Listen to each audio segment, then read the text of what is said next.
Don't lock people out though. Reluctant. Or in. You all from labs. I don't even know which one of you that was. Why are you pointing at me? It was a Jonathan. Because it's you. All right, now that everyone on the panel has tried to get out of being on the panel, let's get started so that they can't go anywhere. I am Erin. I am part of the Cardboard Republic. I will be your moderator.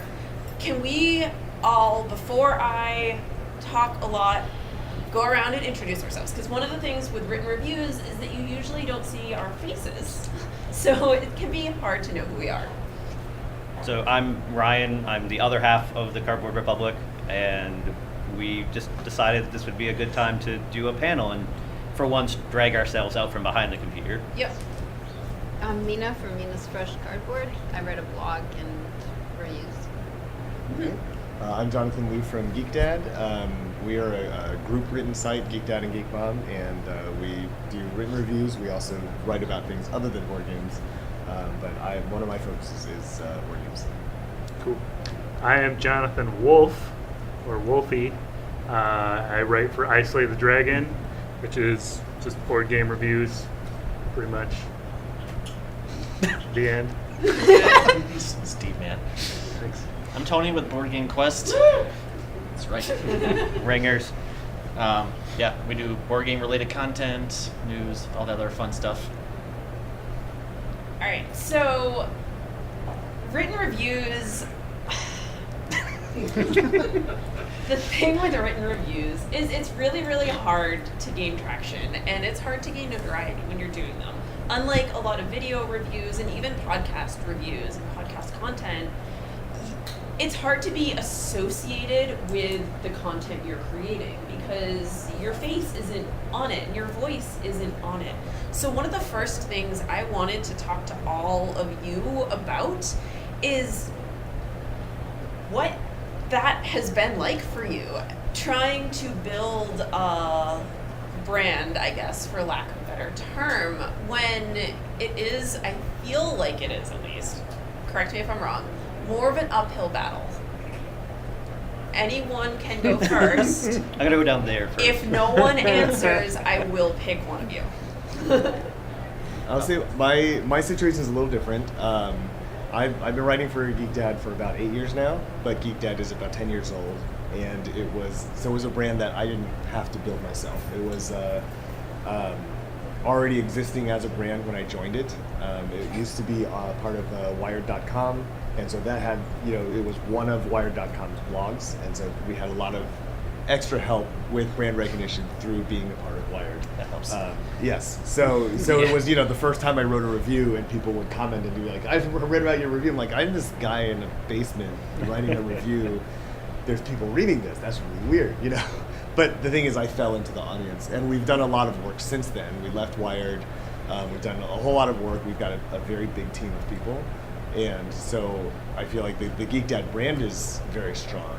So my name is not necessarily by itself. I have not had to make a name for myself, but I feel like I've contributed a lot to Geek Dad as a board game site, as opposed to what we used to do. So we didn't have a lot of board game reviews when I first joined. Is it difficult to gain traction and approach publishers and everything when your name isn't associated with things or your face isn't associated with things? It really varies. There's some publishers where I'll say, hi, I'm Jonathan from Geek Dad, and they immediately know either me or Geek Dad, and there's some who have not heard of either. And so I think I never assume anybody I'm approaching for the first time has heard of us. That way I'm always pleasantly surprised when they have. Yes. But I do think, I always do both. I will never just say I'm Jonathan Liu and hope they assume they know they're gonna The Jonathan Liu. Yes, I just walk up, and if they don't recognize me, that's it. What about anyone else? How has it been to get started? Maybe if you didn't have, an association with Wired. Right, Wired.com. I could say that it was fun to do it for myself for a while. And then I got more people to write with me, and that's what made it fun to do. And I don't know how well recognized even our website name is, but it's fun to do it with people and just like talk about games all the time. That's all we ever do. And I mean, a couple publishers know us. Probably more publishers know us than like people, at least that I run into. I've never had the experience of running into someone on the street and being like, "I'm Wolfie from I Slay the Dragon," and then being like, "Oh yeah, I love your site." Like, no, that doesn't happen. But I've done publishers, no, you didn't. Just trying to help you out. We talk with the people and get to know them a little bit. So, but it's mostly just fun to do with a group of people, I think. Yeah, I mean, I think it's especially for when you're really first starting out, I think that's really hard for two reasons. One is because you're simultaneously trying to build content and a site on top of that, and you're essentially selling to the world, you're selling your content. You're not selling a personality, and because you don't have, like you had said, you don't have a voice or a face to go with that, you have your name, that can be a lot harder both for publishers to get to know you and to build an audience, because they don't have that immediate visceral reaction of, oh, I saw you on YouTube, or I heard you on so-and-so's podcast. They have to recognize you from the work that you do, and that's a harder hill to climb to get that notoriety. And does that make it hard to maintain that same level? To maintain doing that work every day, day in and day out, when you don't get the instant gratification? You have to do it because you love it. Like, I started out from nothing, and then the site's evolved a bunch over the years, but if I didn't really enjoy what I'm doing, I probably would have quit forever ago, because I'm not in it for the money, and I'm clearly not in it for the fame. So there has to be some kind of reason. And it's something I enjoy doing, and I feel like people will come back and read the content, so I keep doing it. But you got to find the reason that you're doing it, and the main thing is consistency. You got to keep doing it. It does get easier when you have other writers with you who can help spread out the work, help you build your brand. Because as you said, it's right, you're building a site, a brand, and writing content all at once, and starting from nothing in a place with lots of competition. Is there more competition now than when you all first started, or? Yes. Yeah. Yep. It's these people, actually. Crowding your space. Seriously. Well, in the end, the big question is where are people gravitating now? Is it are they still wanting to write, or do they want to go watch videos on YouTube? Like I'm old and I don't have as much free time, so watching half-hour reviews on YouTube isn't something I tend to do much. But people do it, and I think those people are the people that get the attention. Like, they can go on Kickstarter and raise $50,000 for their next season of their show, where I don't think I could get away with that. Right. There's also constant pressure to switch mediums. Like, that Yes. is something that has been said to me a million times, like, by everyone else, and because it's the only way. Yeah, I've gotten that too. Yeah. Like, when, not if, but Yeah, when are you when. gonna switch? So why don't you? It's a different medium. It's a different one. Ultimately, I want to talk about the game. I don't want to talk about me. I don't want to talk about my on-screen persona. I'm not there to build fame. I'm there to talk and critique about the game itself. I want the work to speak for itself. It's a different motivation, at least in my case. And I run a site like how I like to consume content. I tend to read because if I need to, I can skim. I can do it at my leisure. And I found that if I start watching videos, I'll start multitasking, and then I stop paying attention. And then ultimately, it doesn't do me any good. So is that how? Actually, that is interesting. How do you all mostly consume your board game media?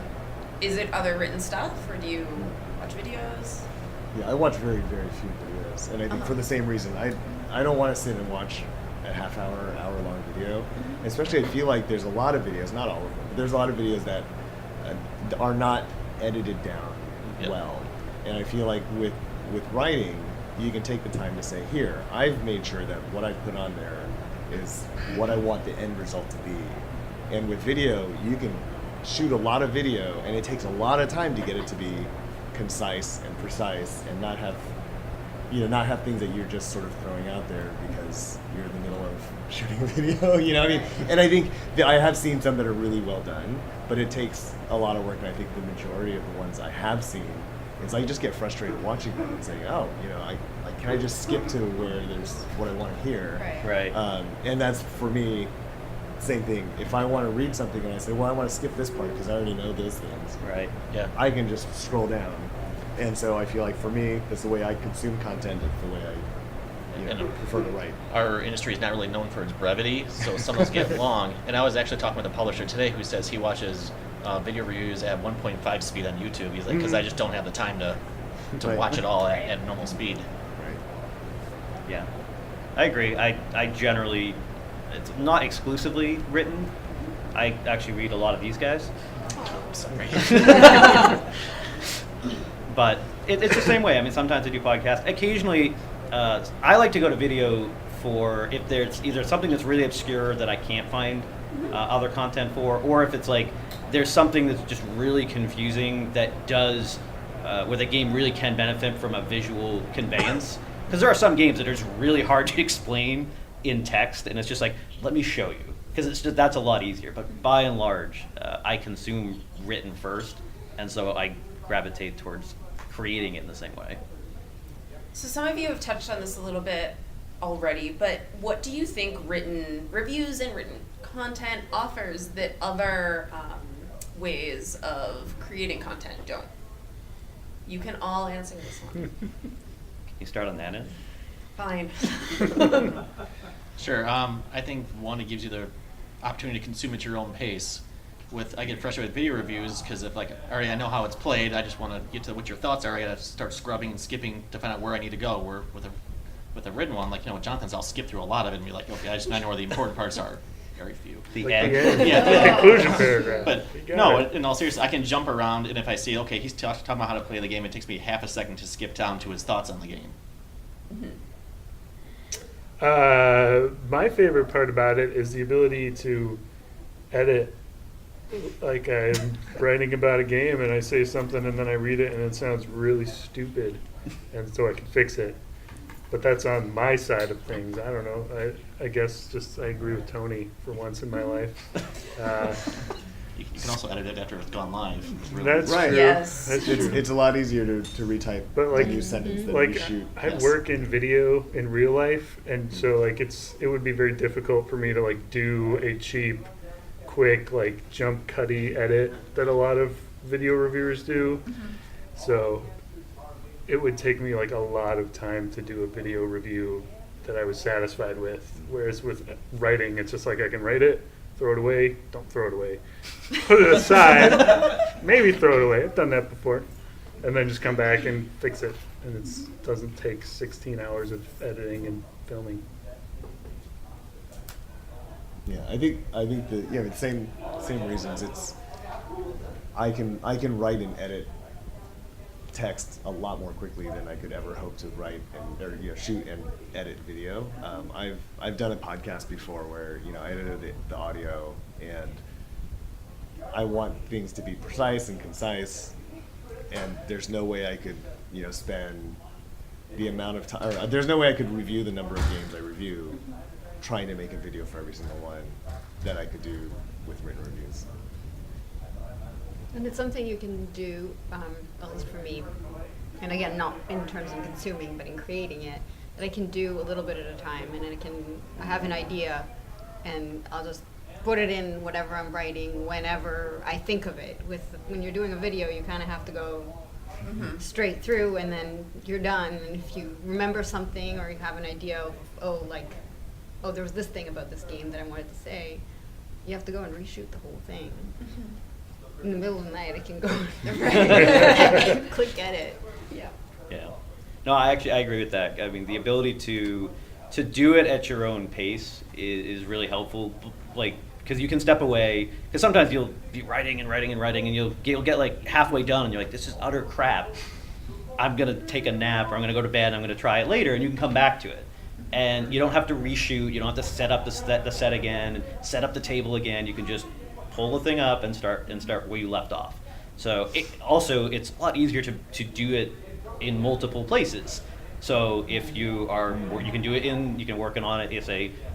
Not at work, that would be terrible, but at work. There are breaks. There are such things as yes, breaks. when I'm on lunch, or if you are traveling or something like that, it's a lot easier to put that onto your laptop because you can take that pretty much anywhere you go. Mm-hmm. It's a lot harder to be like, well, I need to set up my video editing software again. So I like that mobility and that freedom and flexibility.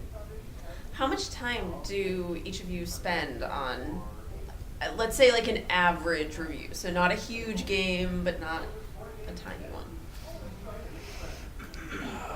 A lot more than I want to admit. It depends on how mediocre the game is. Because if it's really bad, it's really easy to write, and if it's really good, it's really easy to write. But if it's really mediocre, and you're not excited about it, but it's also not terrible, it's really hard to write about it and not make it sound really terrible. I have that. I don't know if you guys have the same problem. If a game is mediocre, I'm I feel like when I write the review, it sounds like I hate it and it's awful, but you want to make sure you don't. Yeah. Yeah, but I also don't want to be oh, it's amazing. It's just so I rewrite it 5 times and then try again and then finally get to somewhere, and then I just hope that no one takes it the wrong way. So a couple hours probably. Yeah. To write average. Yeah, I would say a few hours. I don't know. I work throughout the day. I'm a stay-at-home dad, so I can work during the day, Right. writing my reviews, but I also have kids, so it's I'll type a little bit, and it's it's time to go pick up from preschool, and I'll type a little bit, and it's time to make supper or deal with whatever. I do a lot of my writing at night after the kids are in bed, but it's probably a couple hours per review. Ryan, how long do you spend writing a review? Oh, so I'm a masochist apparently because I spend more than a few hours, but it's also hard because I guess of the style of review that I do, because it's not first person. So it's not not a stream of consciousness, but it's not as personalized as a lot of others are, and it's not a negative. It's just not how I do it. We do it a little bit differently at our site. And so there's an extra layer of difficulty in writing in the third person removed. So that in a lot of ways, I would say at least doubles my writing time for any given review. I mean, you decided that. I did. I did. I did start off saying I'm a masochist, but that was done deliberately because the way we do it is category based, so it's not based on my personal review. It's a comprehensive look based on a categorical approach. So if you ever visit our site, that's how we do it. We do what we call archetypes, and so we base it off player profiles, and so it's that writing in that style is just a longer process. So, but if it wasn't, it would probably be on par with everybody else. What about you guys, Sam? I don't keep track of time. I'm usually working on a bunch of things at once, and I do a little bit here, a little bit there, a little bit elsewhere. But I think most of well, not most of it, but a lot of time goes into photographs and stuff, which are a big part of written reviews. Yeah, I was actually going to ask about that next. So how do you all incorporate photography, or I guess other forms of media as well, into the reviews? Would you like to start, Nina? How, as in, well, I mean, what goes into creating the perfect photograph to go along with a written review? Because that photo has to convey so much. So when I'm doing reviews for the breakdown of the game, I like to have the setup of the game, obviously, and just all the individual parts of the game that will work together to sort of explain and to show better than to tell, I guess, in the pictures. So that's the biggest part of it, and then whatever parts of the game look pretty, I like to enhance those. I try to take a lot of photos during games if I can, and I also I'll do component photos, I always do at least one photo of all of the components laid out, so you can see everything all at once. And then if there's specific things that I'm focusing on or going to be talking about, I'll take photos of those. A lot of times what I'll do is I'll be in the middle of writing a review and say, oh, this is something I should show a picture of. And I'll go over to the game table and get a photo of that. And that's mostly what I do. There's a couple games where I'll do a video, usually short video clips if they're like real-time games or games where you really want to be able to see it in action. I think like a Euro game, not really shoot a video in. But yeah, there's been a lot of like dexterity games where it's like, oh, it's really fun to watch, these things flying through the air or collapsing or whatever. And so a video, I think, in that case helps. But it's usually a short video clip that would not be worth watching on its own on YouTube, but I'll embed that somewhere in the review. Do you guys set up lighting for your shots? Because I do, and it's terrible. Yeah. it takes forever. Yeah. That's why I usually try to do mine in bulk, where I'll do 4 hide games at once because I set up lights and all that. I wait for the sunlight to go because I live in a condo and it's all glass. So when the light is really good, I set everything up. Go. Yeah. That's awesome. Or if I'm playing a game, I'll wait until the morning to take a picture, or the best time of day, and I'll just leave it out until it's ready. So you don't have cats? No, I have a dog. Okay. Sometimes she throws her toys on the Right. table and destroys everything, but that's another story. Yeah, I'm actually like Tony. I generally do like batches of them because the sad irony is we also live in a condo, but the lighting in our condo is awful, and it's terrible because our game table is it's nice. It's a nice big game table. More commonly known as the dining room table. And unfortunately, there's only about a half-hour period a day where natural lighting actually works in there. So the rest of the time we have to set up lights and everything. So I do the same thing where I try to do like 3 or 4 at a time, and then I'll just edit them later on. I got this really cool light box that I definitely got for board games and not taking pictures of my pets. But it's worked out really well.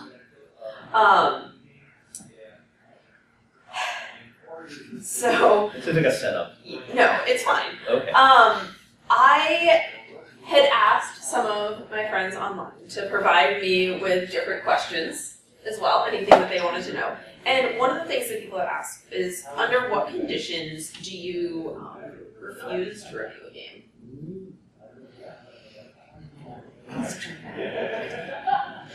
Do you? This is a new, more risque version. Anything Right. with the suffix after dark. Right. It's like Cards Against Humanity, but Yeah. But I don't really have a lot of hard and fast, I won't do X. I mean, we put kind of a limit on certain things, but I mean, mostly it's we don't generally do stuff with a lot of adult humor, because most of them are terrible. And anything with explicit, drug use and stuff like that, I don't really find that entertaining, so I'm not going to review that. But in terms of genres or mechanics or something like that, I mean, pretty much anything's fair game. there's not much I've done offhand, but if I don't think the readers might say would be interested in it, then we're probably not going to do it. Because we get lots of submissions of everybody wanting to see their stuff, and I forward it out to my writers, and we look at it, and if we kind of see that no, there's no interest from anybody here on our staff, and we don't think our readers are going to be interested in this game, then we're just going to pass. We're not going to put out content just to put it out. One of the things I know we hear a lot is, well, so many of your reviews are positive. And do you guys run into that too, where people are skeptical of your credentials as a reviewer because you tend to review things that you like? That feeds kind of into your previous question. Why? What do you select? I guess. Yeah. Would you say no to review? And for me, if it doesn't seem like something I would like, I would want to accept it to review. Why would I want to play a game I don't think I'm going to like? And if I don't like it, I'm willing to say that, but I would pick something that I want to try. If you're going to spend that much time Yes, on it. Yeah. exactly.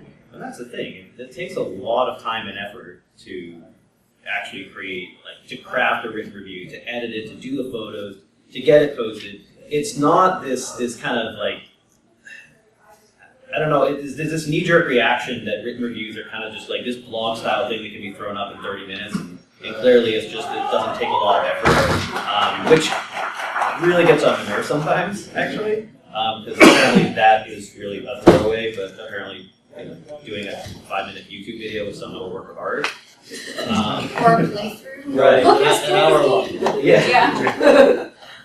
But, yeah, I don't know, I just, you don't want to spend that amount of time on something you know is bad going into it, unless like that's your thing. There actually was somebody. It was a site that's what he used to do, and I'm drawing a blank on the name all of a sudden. I feel bad, but that was his shtick. Is he would review games that he inherently knew he probably wouldn't like, and would just rant about them. It actually was pretty entertaining for a while. But like as a general rule, though, like you don't want to spend a ton of time talking about something you don't like. Not even talking. Why would you play it in the first place? Right. I mean, you can be surprised. Yes. Like, you can be like, I think I'm going to like this. This looks like my kind of thing. And then you play it and it's awful. And you're like, well, I'm going to tell people why I think it's awful. But yeah, there's so many games out there. We don't have so much time. And I don't think being positive kills your credibility if you explain why you're being positive in an effective way. Like, if people understand what it is you like about something, then that's perfectly credible. But if you just say, oh, I like it, it's fun, I'm sorry, that does credibility. I gotta go. And what's unique about kind of art industry, it's not like a book review or movie review where you can just go watch this bad movie and review it. I gotta convince other people to play this game like, multiple times with me. Okay, I know you hated it the first time, but let's do it 2 or 3 more times to see if it's better. It's only another 6 hours. Right. So if you know it's going to be terrible going in, then the thought trying to convince other people to play this terrible game, like, what's my wife? She'll play almost anything with me. Some games I'm just going to say, it just does look like it would be fun and of interest. Nope. I do feel like there's enough things. I mean, the reason I write reviews is because I have a compulsion to tell people about things I enjoy, right? And so, there are more things that I enjoy than I have time to tell you about. Why would I spend the time to tell you about something that I say? And by the way, if you see this in the story, you should ignore it. Because then there's no real like takeaway. There's no benefit to me. There's no benefit to anyone. And the thing is, like that game that I don't like. Somebody made it, and somebody likes it. I don't have to be the one that says, no, you're not having fun on this game. Right? It's like, you know what? I mean, if you have fun playing this game, you can do it and find on your own. But I don't need to go spend the time writing a review just to trash something.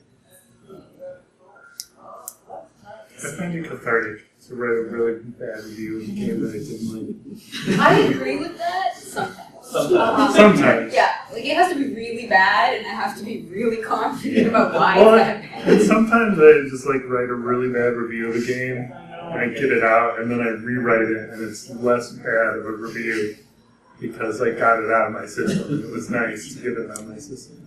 The game isn't actually that bad. But I played a game with my family recently that my family liked, and I hated. Boy, did it feel good. Your family. This is why you're wrong. Shut up, Mom. Seriously. So then you don't get to play that game again. That's how I say that. Burn. I'm going to sell it. Sucker. Snowtails? It's not so. You'll have to read my website. The next bad review I post will be that. So, how do you approach describing the feel of a game with minimal visuals? How do you accurately convey the, not like what specifically the components are, but just the overall feel of the game? With words. Yes. I do use visuals. They're just not moving. And the thing is, like, a lot of the things that you can question about the game, unless it's a dexterity game or something, you can see in a still photo. Like possibly better than you can. And so I do try to of whatever it is that Yeah, I agree. I think there's also a way of actually creating an evocative feeling using words, right? I mean, actually, like, book writers do that. Well, they've been doing it for a while, I hear. And I think you can do that in a review too. If you take the time, you craft it, and you're good at what you do, you can have that feeling, that conveyance of why this game is really energetic or why it's exciting, not just through photos, those are awesome and you should include them, but you can do that through how you describe the game, how you talk about it. Because an energetic game should be, talked about energetically. That should come through. If you're talking about this amazing dexterity game and it's really boring to read, then you're doing something wrong. Do any of you, I know you do, but do any of the rest of you do different kinds of podcasts, any video stuff at all? We made a short series of hilarious comedy videos. They're not as funny when I look back at them. We interviewed, it was me and my friend Blake. We interviewed like game boxes and I animated the little faces. It was a lot of fun. We just did really weird stuff because we didn't want to do video reviews because we didn't want to just blend in with everyone else. So we did 3 or 4 minute videos that were just silly. So we interviewed the Arkham Horror box. And it was just people screaming and shooting. It was fun. I actually have watched those. Yeah, they were funny. I think 2 of them are funny the second time, and the rest of them are this is not. It's like that late night comedy where it's you're just tired of you're tired. Or drunk, I guess. Yeah. Or something. We'll go with that. Are there ever any games that you guys like and are interested in, but think that they would work better in a different format? Well, for context, I know that we do podcasts, we do a little bit of video stuff too, and so sometimes we're looking at a game and saying, you know what, this would be better on the podcast because it's a small game, it doesn't have a lot of visual stuff, and the visual stuff's really bad and we don't really want to take pictures of it. And so we make decisions based on that. But I'm just wondering if there are ever any games that anyone has decided they cannot cover the way I wouldn't take something on if I didn't think I could write about it. The fact that we might do it in a different format is sort of ancillary. It would never have gotten past the first litmus test if I didn't think I would be able to sit down and write about it in some form. And really, almost any game can be. So I want to wrap up soon so that we have a couple minutes for questions if anyone has them. But before we do that, I want to go around and have all of you tell me a little bit about your favorite review, the favorite one you've ever written, and why it is your favorite. I've sent this before. You don't know your favorite? Do you just hate all of the things that you do? It's like children. Do you have a favorite child? Yes. Everyone does. They just Can I don't know ask, they're how many reviews? It's a good one. Yeah, guys. I have 6 writers, so we Right. post 3 reviews a week. I think we have over 500 reviews on this. I've read not that many of them. I have no idea. We post an article a day, usually sometimes 2 a day, swinging a backlog, but they're not all recording reviews. Some are news, some are top 10 lists, some are just articles or musings. But yeah, they're not all written by me. Yeah. I do most of the we do a lot of different content, but in terms of the reviews, that's pretty much mostly me. When I was completely 100% on par with my schedule, I was doing about 1 week. I've been a little behind in the last couple of months, but as a general rule, for the last 5 years or so, it's been about 1 week. Yeah, you're a machine. That's Plus that is- loggage. Right. Right. Because I think I do about, probably, like last year, probably about 2 a week. But I like, it's a long Right.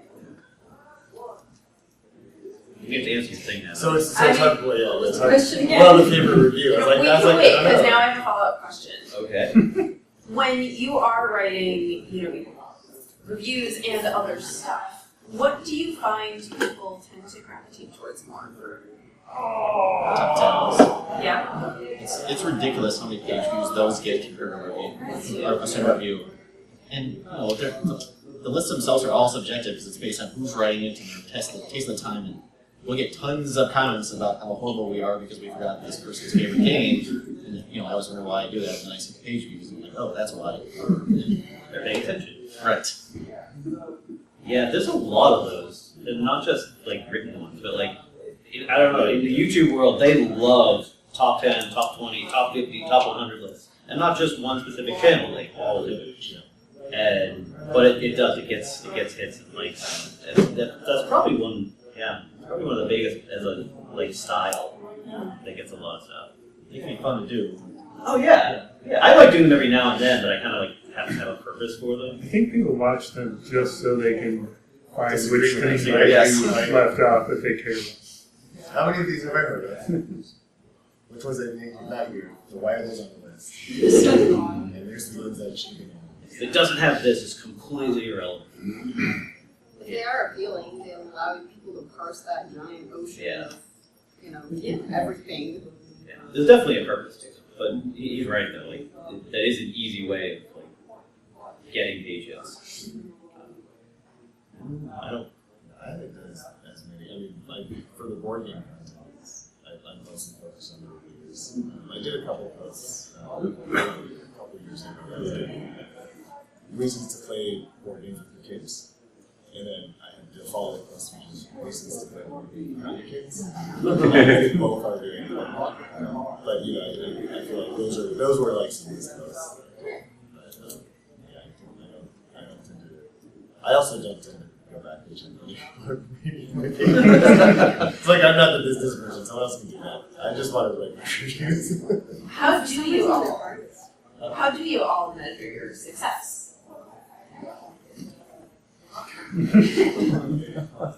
You're asking the wrong group of people. I should have known that since you all sat down and I asked my plays editor. out. But are page views your primary way of doing that? Do you measure it by the relationships that you have with publishers, or was it fans? Is it all of it? It's page views, social media, interaction, interactions with publishers, fans, everything all kind of filters into a bucket just to see if you're growing, how your site's doing. It's holistic, especially if you're actually you have an entire site that you're trying to run on top of just the review itself. So it is, it's pretty comprehensive. You have to kind of take it all in. I think my greatest reward though is just the idea of someone saying, I read that. You say, oh, I wrote the review on this game, and they go, oh, I read that one. I don't know. To me, that's just a nice feeling. They pay attention. So now, You should remember, guys.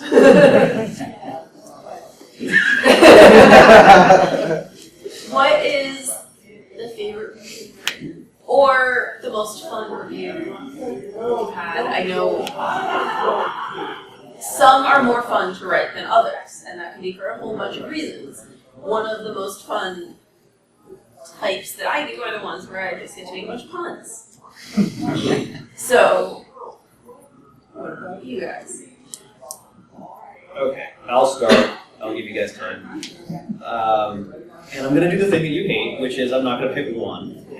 I'm going to pick a couple because they all fall into the same category. For me, my favorite type of review is the one where the publisher or the designer gets really excited by the work that you get. And this usually happens with first-time publishers or an indie designer. It's their first game and they're really unsure. They're just making headway. They're just getting started, and and they make a good game, and you write about how it's a good game and it's fun and it's exciting, and then they receive that, and it's like they're over the moon with that response, and like that response is so much more rewarding. And I love the big box titles, and I love the big publisher games too, and the production quality and all the big name designers and stuff, and it's great. But sometimes those responses from those little guys who are just getting started, and you never know who the next great designer might be, to have them really like your thing right out of the gate, like, to me that's why I do it. If you want some examples. No. All right. No better. No, I'll actually give you three. Discount Salmon, which is this goofy card-grabbing dexterity game by the designer named Marcus Ross. He was just getting started, and we were like one of the first reviews of his game, and it's just this goofy game about trying to get pretty disgusting fish that are in like a toxic lake. And it's just like you're trying to grab fish, and it's a silly little game, but he loved it, and he's been so appreciative of it ever since. Chicken Caesar, which is a personal favorite game of mine, which was the first game by Nevermore Games when they were first starting as a publisher, and we were actually willing to look at their title, and really liked it. We still talk about it and keep telling them we should reprint it. And this game called Relic Expedition, which is probably forgotten about by most of the people who aren't up on here, which is this game about this tile exploration game where you're kind of wandering through a jungle and you're flipping over tiles and there's monkeys that are stealing stuff out of your backpack. And it was like the designer, he was like so appreciative of the fact that this was back when I had time to do print and plays, that I actually was like cutting out all the hexes and like, using the print and play on the table, and we wrote the review and he really liked it. And he's still super appreciative of that, because even now that Foxtrot Games has become like an actually well-known publisher with a lot of relationship, like Renegade and so forth, but he still remembers that first review we did. So like that is some of my favorites. I would say I agree with that, but I agree with that. But also I really like writing reviews for games that I've loved. Like when I'm really excited about something, I'm happiest to write it. And I guess, I don't know, just off the top of my head, my 51st State Master Set game that I got and played like 20 times a week. I was so excited for it, and I loved it so much. That would be one of my favorites. When I'm jumping, like really into a game, I love those. Yeah, I think both of those. What you were talking about that was one of the reasons I like that series and I watched it. It's like it's so much work, and there's this deadline pressure to write it on a Kickstarter and get it done in time for the launch. But those are the people who need it. And those are the people who remember, because people want to like find people who reviewed this game as opposed to, well, yeah, everyone reviewed the news, like as many times. I think like games that I really love, I can just go on and out, and so it's hard to listen. Then I have to like cut it down. I don't know, like that was my game of the year last year was Fast, and I just kept telling people about it before and so I was like, all right, I gotta write a review of like, here's what it looks like now that it's actually done. And I had only like written about the components, so it's like 3,000 words. So about as long as the rules. So it's like, all right, I gotta get it done. But that was, it's fun to be able to have that. I really want to tell people about it. I was like, the flip side of this.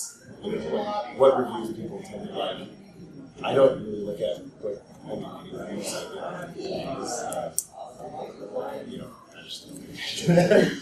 But we do have like every so often we have like here's the top posts on our site as a whole. And there's one review that I wrote a couple years ago for One Night Werewolf.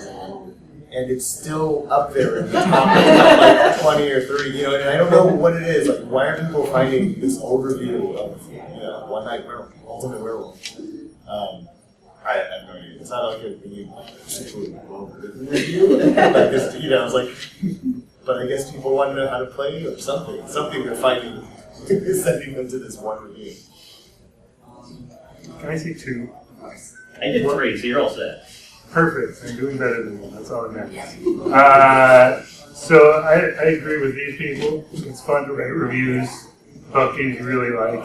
And I really so the most recent one, which was supposed to run on Tuesday, but did not because my site is broken. So that's the fun part about running a website. I think it's fixed now. But New Angeles, I love that game. I feel like no one has played it, but I wrote this raving positive review about it. It was very fun, very exciting. But like 6 years ago, it used to be just me and one other guy, and we worked together, so we played all of the games that we reviewed together. So every review had both of our opinions on it. And one of the games was Ra, which is this weird like bidding game with tiles, and my friend, whose name is also Jonathan, which isn't confusing at all, there's always 2 of us, he loved it. It's like his favorite game ever. I hate it. It's like terrible. I don't like it at all. So, but it was great because we had this review with both of our opinions. It was so polarized. Like, he loved it, I hated it. And we just like both like went on forever about how much we loved/hated it. It was great. And I hate that game. The end. And I'm right. First of all, Jonathan, wrong. Roundtable's a great game. You should feel bad. I hate it. I don't have a favorite review. Probably the one that sticks out most for me is for a game from Yui Rosen called Pengus, which is a completely awful game by an amazingly prolific publisher. So a friend brought it over and I played it, and it was so bad that I'm like, I need to borrow this game because I want to review it because I have a lot to say about it. So I made my poor wife play it again with me. So I could make sure really weird did it right, it was really that bad, and it was. And I just laid into this one because with Yui, you expect a lot more from this game, and this was, you just like signed a paycheck and was like, hey, here's a game, because it didn't even feel play tested. So as you were saying earlier, it was cathartic to just get all that out. You're still getting it out. Tell us more. But to be fair, you said that and we all shook our heads. So, Alright, before we wrap up, I sort of lied before. I have one more question, but this one's a lot easier. How can we, as the audience, but also as other content creators, work to support each other? Because written reviews can, I think, feel a little lonely sometimes. Because it's just you with your computer, and sometimes it seems like that's the way you want it, but also you don't have a lot of the feedback sometimes. So how can we support you? Hit the share button. Yeah. Share.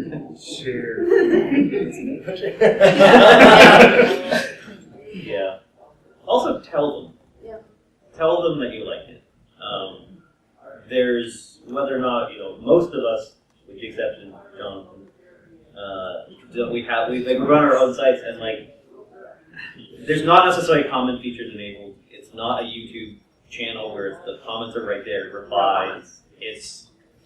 So tell them that you read it. Tell them that you like it. Show them in some way that you appreciate what they're doing. Because we can look at page hits, but otherwise we don't. And that just could be bots. We don't know. It's like, great, some Russian search engine likes our stuff. Tell us that you like our stuff. I mean, it helps to get that little bit of feedback. We appreciate it as much as any other medium. We could also you tell publishers that you heard about their game from us. Yeah. Like when you buy the game, you're like, I read about this game on Cardboard One. That's why I'm buying it. But that makes a difference to the publishers too. It does let them know that there's more than video reviewers.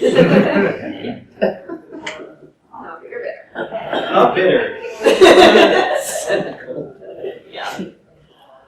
Okay, so we have about 10 minutes left. If anyone has any questions, that would be a great time. Sure. So I've worked on institutional websites for like 10 years, and we've seen a lot of shifts in those 10 years. And one of the things we've really realized, we went to like 5 different things, but pick one, is kind of waking up and realizing like most websites are not places that like your users are gonna like hang around and like wait to see what you do. So what I'm wondering is, how do each of you like cast that net so that you are, bringing people into your reviews? How are you connecting out there in the wilder wide web? All the social media. Yep. All of it. As much as you can stay. All the time. Yeah. Twitter, Facebook, Instagram, every day. Yeah. BGG, if people, forums, if you have a BGG guild, that's great. If you have other mediums that you do, so we also run podcasts, so we can cross-promote our own stuff by doing that. Cross-collaboration with other outlets, I feel is criminally underrated across all mediums in board games. I think there's this real instinct in wargaming for everybody to just be doing their own thing. You see this all the time in YouTube of like other entities in other industries, coming on each other's show or going on each other's podcast. And it happens to a smaller degree in wargaming, but not as much as I would like to see. I think that's a great way of building up like lots of different outlets. So like and you can help both sides doing it that way. Also, I'm still one of those crazy people that uses an RSS feed for things. So I have an aggregator for like all the different sites. Yeah, it all comes into one place. I love Feedly. I think you're totally right about the cross collaboration, because a designer whose game I was playing today told me that he first, my reviews first came to his attention when I first did a video with Grotto. So definitely cross-platform. Well, Grotto. That's right. Don't make that right now. Sure might say yes. Be careful. Our site, we've got some of the people who do a lot of the backend like coding and handling the WordPress installation and server and stuff, and we've got someone who actually does a lot with work with search engine optimization, and he's been sharing a lot of tips to us lately. We're reworking some of our formatting, and some of it is really simple. It's like, oh well, if you use like the header format for the thing, your little section dividers of your review, then Google parses those and says, oh, this is a section about components, and he's like, just doing that bumps you up when someone's searching for, like, what's in this box? Well, then they're like, you've got this thing that says, here's what's in the this game box, and so we, and he said, like, we've got all the social media that we try to do, and we try to share on Facebook, and Twitter, Instagram. He said that the number of page views we get from people searching for a specific term versus like all of the shares that we do, it's crazy. Like, so like we're doing all this work of like, I gotta make sure I share, repost, and I gotta do all this stuff. And he's like, well, you know what? Like, the bulk of your traffic isn't coming from that. Like, your initial traffic comes from that, and all the traffic comes from how well are you positioned, in the search engines. And so, we're learning a lot of lessons about doing that. I have a question.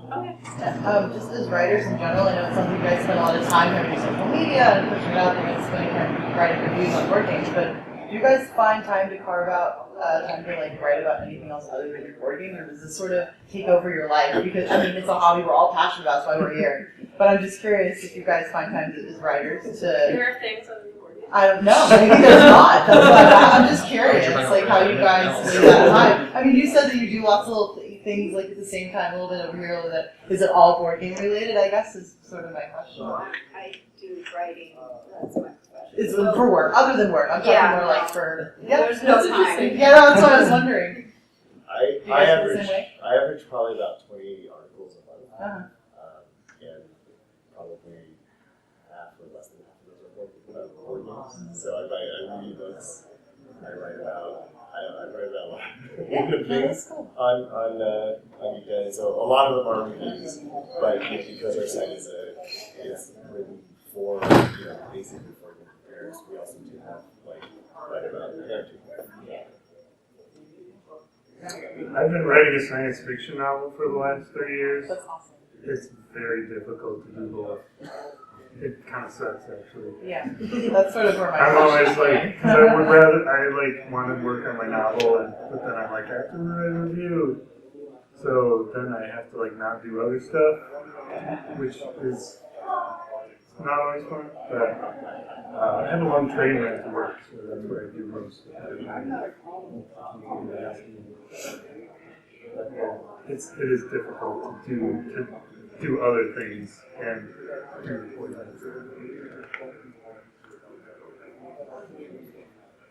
You write so many, you play so many games for reviews.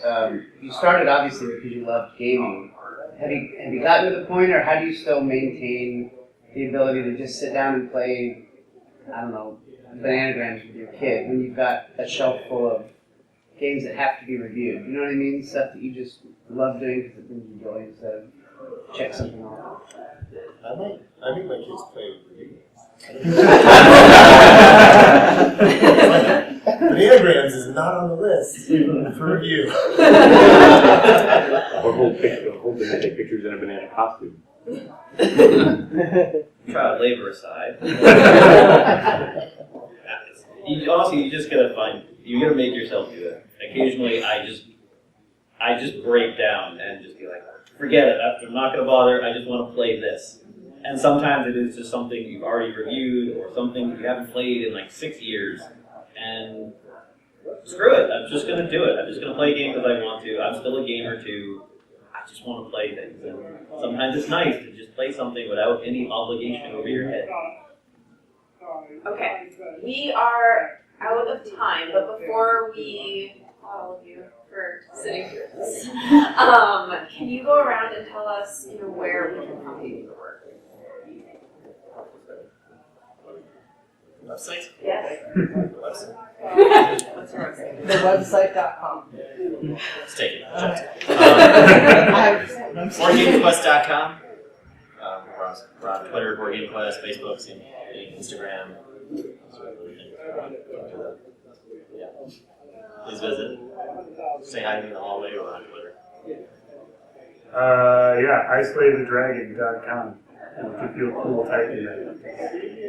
Think of yourself slaying a dragon. .com. And we're on Twitter and Facebook. Islay the Dragon.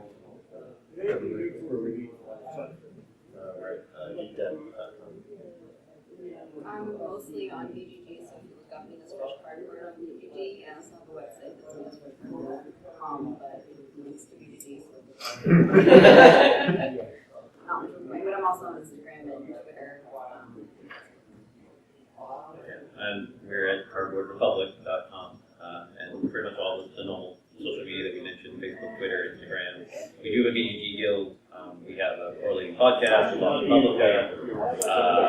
If you'd like us to be on another one that isn't like Tumblr, let us know. We tried that; it was a horrible failure.